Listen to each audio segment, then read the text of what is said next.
Welcome back to part 2 of Sam Parfitt's HO Scale Great Northern Railroad. In this video, we continue our conversation with Sam and watch more of the exciting model railroading action on his layout. So stay tuned for part 2 following a brief message. Are you a model railroader in the Cincinnati area? Maybe you are new to the hobby and would like to learn more. The National Model Railroad Association Division 7 is an ideal place to start. Everyone from experienced modelers to newcomers are welcome. The monthly meeting is a great place to meet people and ask questions. Visit the Division 7 website for more information and make plans to attend an upcoming meeting and become part of this exciting and talented organization. When we published the first video, we realized there was a significant oversight. We never showed Sam. So here is Sam Parfitt in action during the operating session.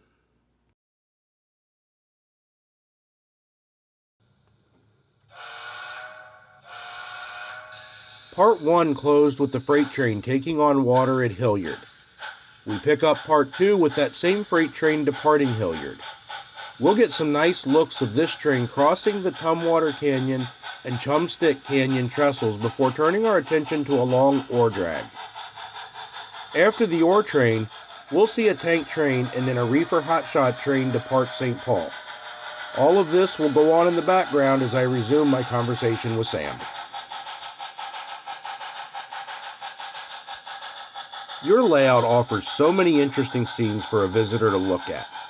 But what are the items on your railroad that you are most proud of? I scratch-built 2 wood trestles when I was around 16 years old. One is 7 feet long and the other is 3 feet long. Also, when I was around 16, I scratch-built a coaling tower, which is located at Seattle.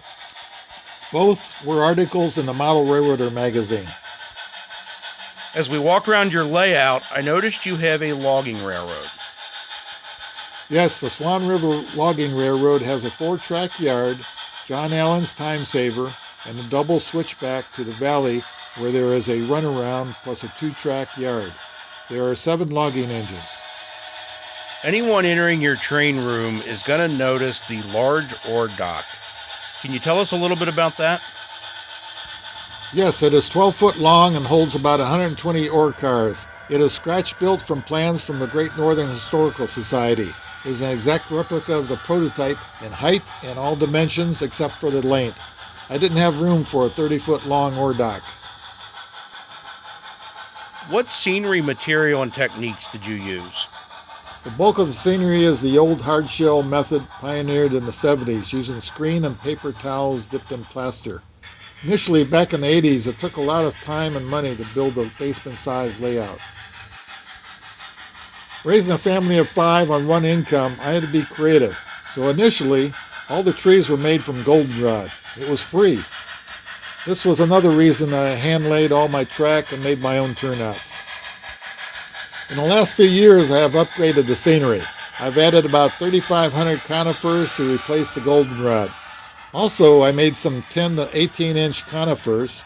Some have actual needles on them. 6 to 10-inch deciduous trees were also made using tumbleweed for the trees.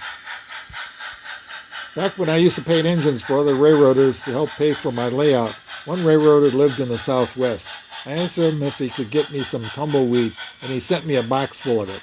I love them as they make excellent trees with a very nice bark. I've been fortunate to participate in one of your operating sessions, and I think you have one of the friendliest, most welcoming open-door policies for an operating session that I know of. Tell us a little bit about your operating sessions. Every Tuesday night, a club that lost their space meets at my house, and after their meeting, they operate the layout. They are welcome to bring their own motive power and rolling stock to operate on the layout.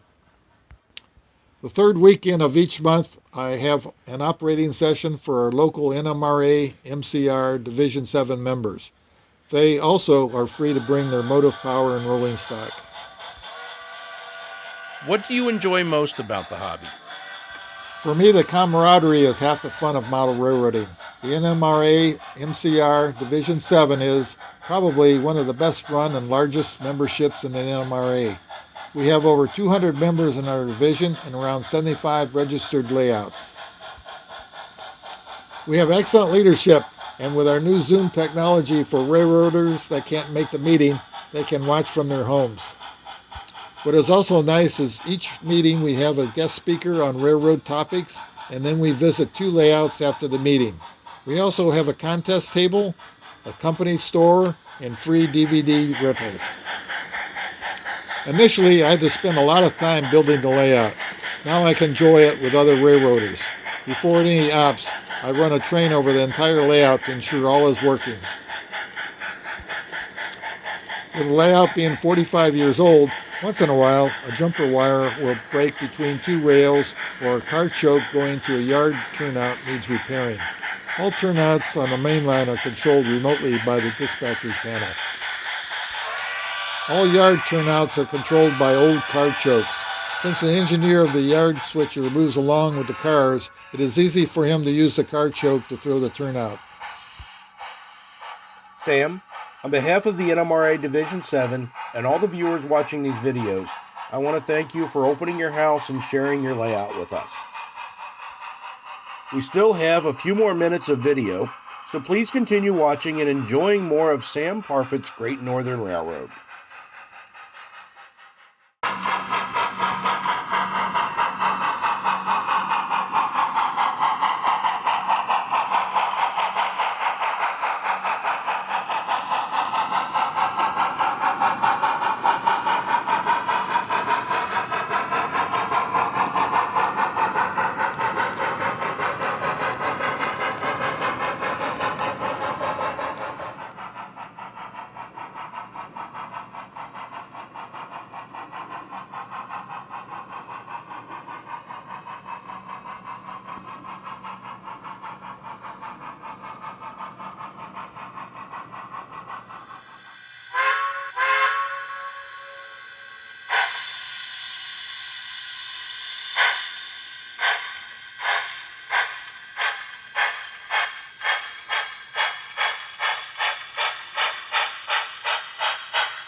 If you enjoyed this video, please click the like button and be sure to subscribe to the NMRA Division 7 YouTube channel to be notified about future videos. For more information about the NMRA Division 7, please visit our website and our Facebook page.